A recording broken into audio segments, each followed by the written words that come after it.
জুবিন প্ৰেমী ৰাইজক, অসমক ভালপোৱা ৰাইজক, অসমৰ যিসকল বিশিষ্ট আইনজীৱী, অসমৰ যিসকল প্ৰাক্তন ন্যায়াধীশ আৰু যিসকল বুদ্ধিজীৱী বুলি আমি সততে সন্মান জনাওঁ, তেখেতসকল সকলোৱে যাতে এখন প্লেটফৰ্ম বনাই জাষ্টিছ ফৰ জুবিন, সেই অনুৰোধটো আজি কৰিছোঁ।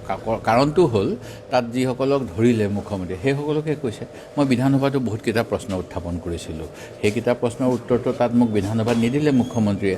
ঠিক তেনেকৈ এতিয়া PSO দুজনক গাফিলতিৰ কাৰণে, সিহঁতৰ কি গাফিলতি, সিহঁতি ট্ৰেইনত কেনেকৈ যাব পাৰে? এইটোতো আৰু অকণমান জেগা নহয় যে বাছৰ পিছফালে এনেকৈ উঠি যাব পাৰে, কিবা মেজিকত উঠি যায়, তেনেকৈতো যাব নোৱাৰে। সেই গতিকে তেওঁলোকক কি কাৰণে কৰিছে মই নাজানো, দুখীয়া অৱস্থাত। আৰু বাকীসকলৰ ভিতৰত মুখ্যমন্ত্ৰীয়ে এখন চাৰ্টিফিকেট দিছিলে ছিংগাপুৰত থকা অসমীয়াবিলাকক, কি বুলি কৈছিলে,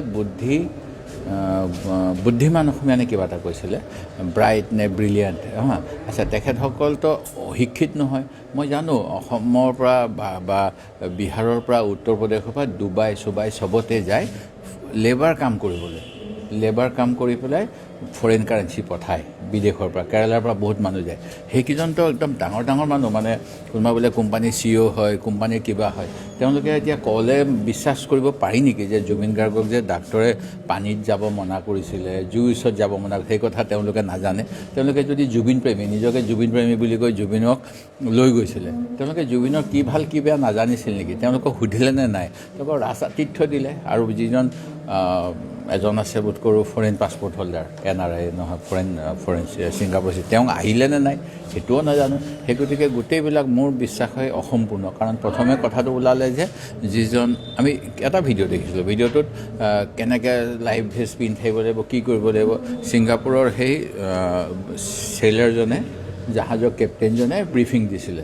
তাৰপিছত তেওঁ যে খুলি ল'লে, খুলি যাওঁতে এই বুদ্ধিয়ক অসমীয়াবিলাকে কিয় খুলিব দিলে, যিবিলাক কথা আহিলে মৰিব দে কিবা দে, সেইবিলাকতো একো ভালকৈ তদন্তই অহা নাই। সেই গতিকে মই দেখা নাই, কিন্তু মোৰ সন্দেহ হৈছে যে এইখন অসম্পূৰ্ণ চাৰ্জশ্বিট, আৰু ইয়াৰ বিৰুদ্ধে অসমৰ ৰাইজে ন্যায় বিচাৰিব লাগিব, সেইটো মোৰ প্ৰাথমিক ধাৰণা। জুবিন গাৰ্গক ছিংগাপুৰলৈ নিয়া হৈছিল, ছিংগাপুৰত নি কি কৰিলে আমি সেই কথাটো জানিব বিচাৰিছোঁ। আমাৰ বেলেগ কথা জানিব লগা একো নাই। 103 লগাইছে, এতিয়া 103 লগাইছে যে সাক্ষী প্ৰমাণ ইয়াতে পাবনে নাপায়, কিজানি বাচি ওলাই যায় 103 পৰা। এতিয়া কথাটো হ'ল কিছুমান মানুহক ধৰিছে, কিছুমান মানুহক এৰিছে। ইয়াটছত থকা কোনে ইয়াটছখন বুক কৰিছিলে সেইজন মানুহ ক'ত, সেইজন মানুহক এৰেষ্ট কিয় কৰা নাই? ইয়াটছত থকা মানুহখিনিক কিয় এতিয়ালৈ এৰেষ্ট কৰা নাই? অকল 4জনকহে এৰেষ্ট কৰিলে, বাকীখিনিতো এৰি দিলে। তেওঁলোকক কিয় অনা হোৱা নাই? হাই কমিশ্যনক কিয় ৰেহাই দিয়া হৈছে? হাই কমিশ্যনৰ মুৰব্বীজনক কিয় সোধপোছ কৰা নাই? এই গোটেইখিনি কথা আছে। আমাৰ কথাটো হ'ল যে জুবিন গাৰ্গক ছিংগাপুৰত নি হত্যা কৰিছে, কিয় কৰিছে সেইখিনি জানিব বিচাৰিছোঁ। দ্বিতীয় কথাটো, মুখ্যমন্ত্ৰী ডাঙৰীয়াই নিজে কৈছে যে এইটো ক'ভিডৰ সময়ৰ পৰা প্লেনিং কৰি আছিলে।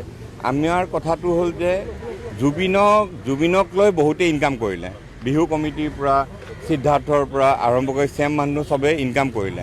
যে ইনকাম কৰা মানুহজনক কিয় হত্যা কৰিব? সোণৰ মানে কণী পৰা হাঁহ, সদায় হাঁহে সোণৰ কণী পাৰে, গৃহস্থই কিয় হাঁহটো কাটি পেলালে? ইনকাম কৰি আছিলে। যেতিয়া জুবিন গাৰ্গে পইচাৰ হিচাপ লোৱা আৰম্ভ কৰিলে, যেতিয়া দেখিলে যে তেওঁৰ নামত খেলি মেলি কৰি আছে, ইহঁতৰ বিপদ হ'ল, ইহঁতে হত্যা কৰিলে, হয়নে নহয়? ত' এতিয়া সেই তদন্তটো আহিব লাগে, আমি বিচাৰোঁ সেইটো তদন্ত আহিব লাগে। আৰু আজি চাৰ্জশ্বিটখন জমা দিছে, আজিয়ে যে জুবিনে ন্যায় পাব সেইটো নহয়। ন্যায় ব্যৱস্থাটোৰ ওপৰত আমি সকলোৱে বিশ্বাসত ল'ব লাগিব। আজি আমি অভিযোগকাৰী, আমাৰ হাতীগাঁৱত আমি এটা হাতীগাঁও থানাত FIR দিছিলোঁ, আমাকে মাতা নাই CID, এতিয়ালৈ SIT মাতা নাই। কি বা কৰিছে ভগৱান জানে। সোধা পোছা কৰিছে। মই বাৰে বাৰে এটা কথা কৈ আছোঁ, জুবিন গাৰ্গে ক'ত পুৰি খাইছিল আমাৰ কি দৰকাৰ জানিবলৈ? বিহু কমিটি, পূজা কমিটি পইচা আমাৰ কি দৰকাৰ জানিবলৈ? এটা কথা ফুল ষ্টপ, এটা কথাতে ফুল ষ্টপ হ'ব লাগিব যে জুবিন গাৰ্গক ছিংগাপুৰলৈ লৈ গৈছে, তেওঁক হত্যা কৰা হ'ল, কোনে কৰিলে? 3,500 পাঠ হৈছে নেকি এতিয়া, আৰু বঢ়াব তাৰমানে। কিন্তু সেইটো নহয় কথা। যিখিনি মূল অভিযুক্ত তেওঁলোকক তদন্ত আওতালৈ আনিব লাগে। বিশেষকৈ ইয়াটছখন কোনে বুক কৰিছিল সেই মানুহজন ক'ত? সেই মানুহজন তদন্ত আওতালৈ আহিছেনে? তেওঁক এৰেষ্ট কৰিছেনে কৰা নাই? ছিংগাপুৰৰ ইয়াটছত থকা বাকী সদস্যবিলাকক এৰেষ্ট কৰিছেনে কৰা নাই? নাই কৰা। তেওঁলোকক সোধপোছ কৰিছে আৰু পঠাই দিছে। কিয় ইমান VIP ট্ৰিটমেণ্ট তেওঁলোকক দিব লগা হ'ল? এইখিনি কথা ক'ত গম পাম আমি, কেনেকৈ গম পাম? হাইকোৰ্টত আমাৰ এটা PIL আছে, 17 তাৰিখে শুনানি আছে। আমি এই গোটেইখিনি কথা আমি হাইকোৰ্টত আমাৰ PILত ক'ম।